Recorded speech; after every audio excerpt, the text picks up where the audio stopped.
জুলাই আন্দোলনে সংহতি জানিয়ে প্রবাসে জেল জুলুম ও নির্যাতনের শিকার হয়ে দেশে ফেরা 208 জন জুলাই যোদ্ধার প্রত্যেককে কেন 25 লাখ টাকা করে ক্ষতিপূরণ দেওয়া হবে না তা জানতে চেয়ে রুল জারি করেছেন হাইকোর্ট।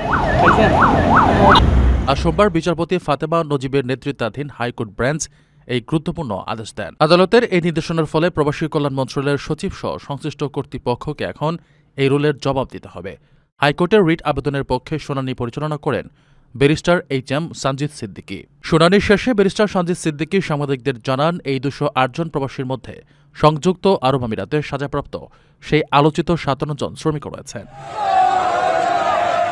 জুলাই গণঅভ্যুত্থানের সময় বিদেশের মাটিতে বুক চিতিয়ে লড়াই করা এই বীরদের ইতিমধ্যে সরকার জুলাই যোদ্ধা হিসেবে রাষ্ট্রীয় স্বীকৃতি দিয়েছে।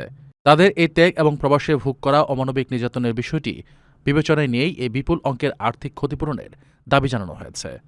উল্লেখ্য, জুলাই বিপ্লবের সমর্থনে প্রবাসে বিক্ষোভ করায় অনেক প্রবাসীকে কারাদণ্ড ও নির্যাতনের শিকার হতে হয়েছিল।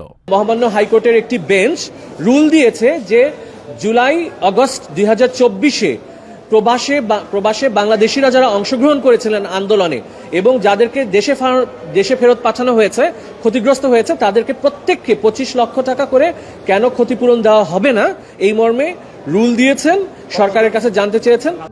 প্রবাসীদের জন্য নির্মাণ হচ্ছে দেশের প্রথম স্মার্ট সিটি, যেখানে থাকছে স্কুল, মসজিদ, হাসপাতাল, সুইমিং পুল, হেলিপ্যাড, পাঠাগার, জিম, সুপারমার্কেট, শিশু পার্ক সহ সকল নাগরিক সুবিধা।